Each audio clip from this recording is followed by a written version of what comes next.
Լեռնային Ղարաբաղի ժողովրդի ինքնորոշման պայքար, ասել է Վարդան Օսկանյանը։ Այսօր այս առիթով մեր հյուրն է Հանրապետական կուսակցության խոսնակ Էդուարդ Շարմազանովը։ Պարոն Շարմազանով, շնորհակալություն մեր հաղորդմանը մասնակցելու համար։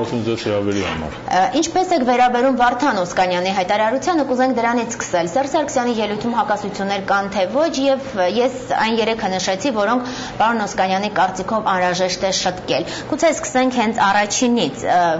Ճիշտ չէ ներկայացվել, թե ինչու Հայաստանը չի ճանաչում Լեռնային Ղարաբաղի Հանրապետության անկախությունը։ Նախագահ Սարգսյանի ելույթը Ստրասբուրգում աննախադեպ էր եւ ամբողջական ելույթ էր, թե արտաքին քաղաքական օրակարգի վերաբերյալ, թե ներքաղաքական օրակարգի վերաբերյալ, եւ պատահական չի, որ հետագայում էլ եվրոպացի մեր գործընկերները բարձր գնահատեցին նախագահ Սարգսյանի այցը Ստրասբուրգ, սա մեկ, երկրորդը ինչպես յուրաքանչյուր քաղաքական գործիչ, այնպես էլ պաշտոնատար գործիչները, մասնավորապես նաև պարոն Օսկանյանը, իրավունք ունեն իրենց կարծիքը արտահայտելու, բայց չեմ կարծում, որ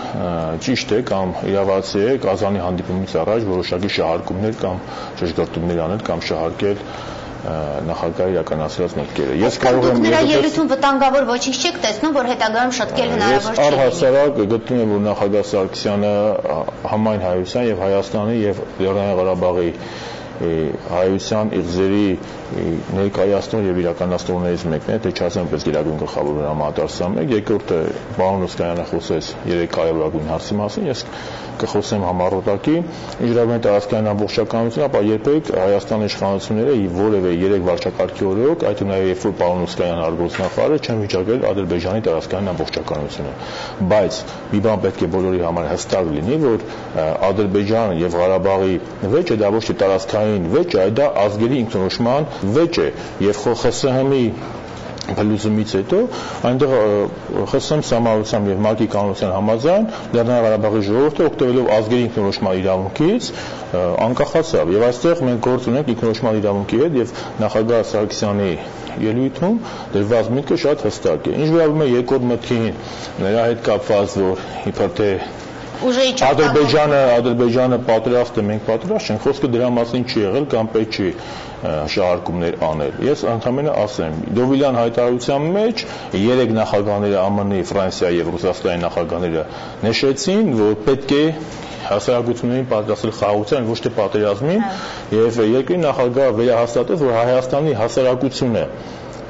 ապրում է ժողովրդավարական արժեքներով, մենք Հայաստանում կառուցում ենք ժողովրդավարական երկիր, ի տարբերություն Ադրբեջանի, որը կառուցում է ռազմական երկիր, ռազմականացված երկիր։ Իսկ մենք շատ լավ գիտենք, որ ռազմականացված երկրում հոգեբաններն ավելի շատ են պատրաստ պատերազմի, դրա վառապատույցը ֆաշիստական Իտալիան է Մուսոլինիի ժամանակ, նացիստական Գերմանիան է Հիտլերի ժամանակ, բայց մենք շատ լավ տեսանք, որ թե Հիտլերը թե Մուսոլինի ֆիասկո ապրեցին եւ հաղթեցին այս ժողովուրդները, որոնք պայքարում են իրենց հայրենիքի համար։ Եվ մեկ անգամ Արցախի ժողովուրդը հաղթել է, հայ եղած դեպքում միշտ էլ կհաղթի, որովհետև Արցախի ժողովուրդը ի տարբերություն ռազմական դիկտատուրա կամ ռազմական քաղաքականություն քայլող Ադրբեջանի կամ ֆաշիստական, նացիստական, ռասիստական քաղաքականություն քայլող Ադրբեջանի կառուցում է ժողովրդավարական երկիր եւ Արցախի ժողովուրդը պայքարում է իր հայրենիքի համար։ Շատ լավ, իսկ ինչ կասեք մադրիդյան սկզբունքների վերաբերյալ, սխալ է այն ներկայացվել։ Իհարկե սխալ չի ներկայացվել, նախագահը շատ հստակ ներկայացրել մադրիդյան սկզբունքները, բայց իհարկե կա նաև Հելսինկյան եզրափակիչ ակտի հետ կապված եւ մի բան կարող եմ ասել, որ նախագահ Սարգսյանի կառավարման ժամանակ առաջին անգամ